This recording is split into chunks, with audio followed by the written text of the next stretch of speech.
My name is Digby Stridiron, and I'm currently the United States Virgin Islands Culinary Ambassador and 2014-2015 Chef of the Year. Born and raised United States Virgin Islands, spent some time away, Germany, throughout the US, but St. Croix has always been my home. So growing up in St. Croix, I mean, it means so much to me. I mean, just driving around and seeing the hills, the beaches, going to Armstrong's Ice Cream with my dad when they were at Smithfield and we're outside, and I know everybody knows that general term when you're outside, you say inside, inside.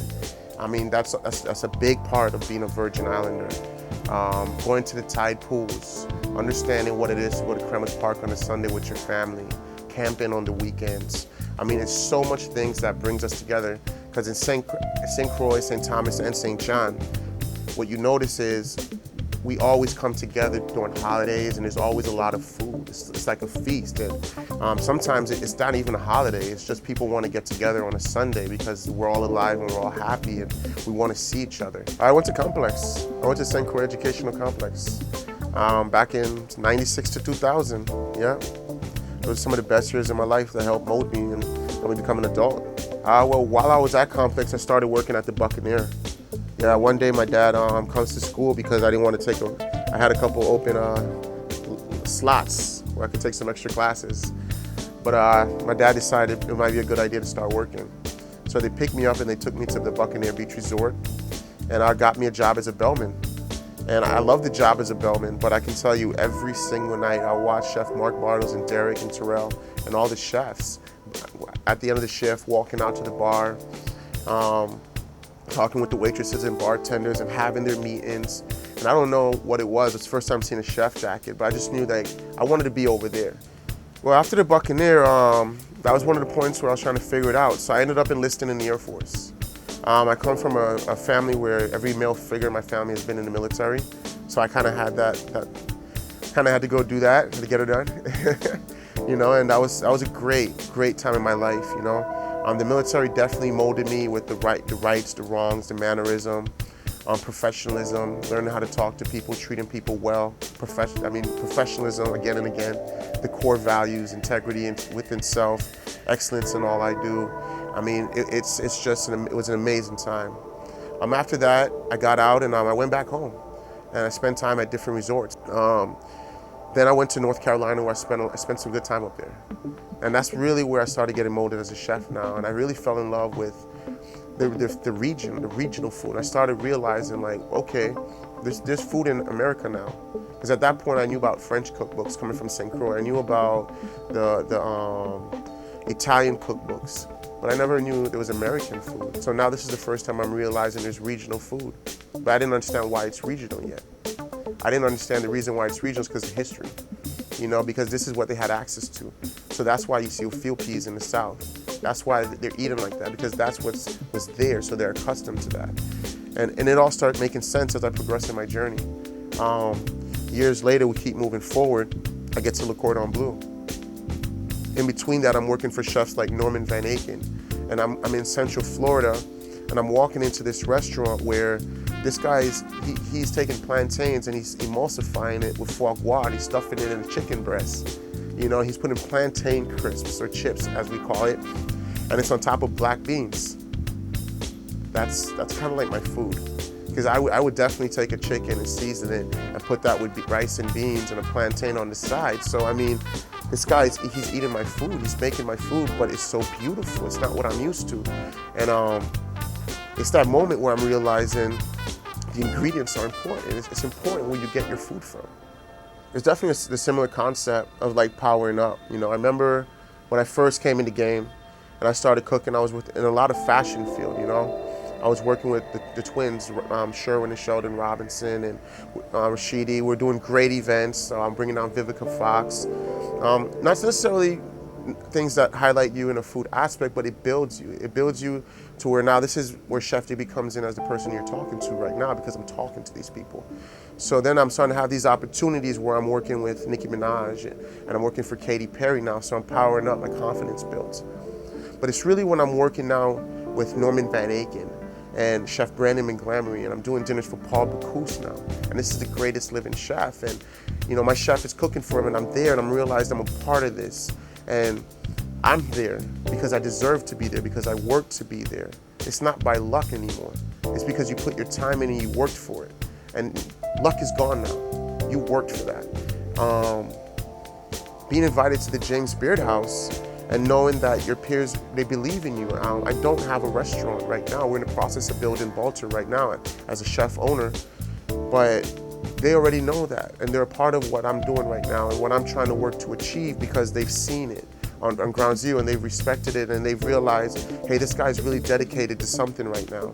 And just by that, and going into a room now where Hugh Atchison's that room, Tom McLaughlin for Flower and Water's in that room, Rashidi Nuri, who's, I mean, when it comes to urban farming, this guy, he's basically writing the book on this right now.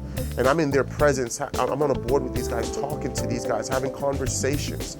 And just to know that, I mean, that's a power up now. So when I go back to St. Croix, I take this stuff there. You believe in something. You believe in a cause, and you don't stop. You believe in it. You don't let other people change it. I remember having a conversation with Frandel Gerard in 2012. And the conversation was about food, the future of food, and it was at Rich to Farm after a slow-down dinner. I did 5 courses, and I shared an opportunity for the first time to kind of see the development of what I was trying to do. She saw a Virgin Islander, this young guy, giving you the fresh tomatoes, stewed down with the allspices, with homemade cheese from the goats on St. Croix, on a tostones, you know? Everything was made there. And it was the first time she was seen it done that elegantly. So we're having this conversation about how we can do something. So she was telling me about Chant, and they had this Cajun fusion, and they brought down a chef, and she wanted me to be that chef. So it was the first time now someone's asking me to headline this major dinner. This is a really cool story. So we stay in contact with it, but over a year, the first event, it didn't come to fruition, you know. But we stayed in conversation, and the following year we made it happen. So they bring me down and we do 9 courses. And I think they really, at that night, we had over 60 people, and they loved it. Taste of St. Croix and the Sotheby's comes on board now, and they want to sponsor this local chef. Sotheby's is on board. Sotheby's Realty is saying, I want to sponsor Chef Digby Stridiron, this little guy from the Virgin Islands. People in America are starting to see what we post. So then I get to sit down with the wonderful Beverly Doty. And the commissioner, we had this great conversation.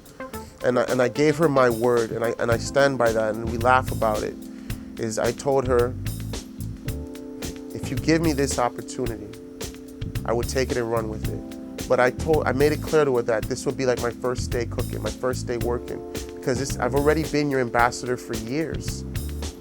I was your ambassador for a long time. It's great that we now get to accept the role now, and people can get to know me and know that I have that role. So we fast forward into the Rum and Rhythm. That's where it went down. So I knew what was on the table. So I'm not gonna say I went up there with the cool, we're just gonna have a great time. I knew what was on the table, know how important it was to make a show out there. As far as putting out the best possible food I can put out, because this is directly linked to my island. This could be something that can help change things.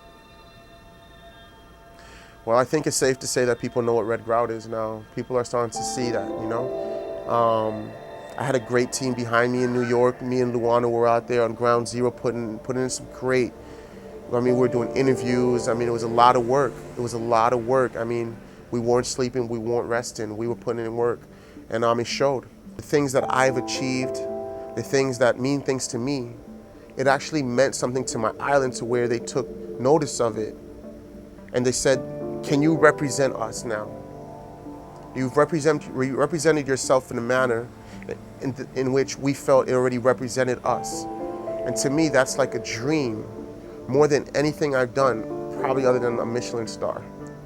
But to be recognized by the people that I love and that I care about in the place that means the most to me. And to know that I now represent that, I am the embodiment of that. There's no words for it. There's nothing I can say. There's not a thank you that means enough.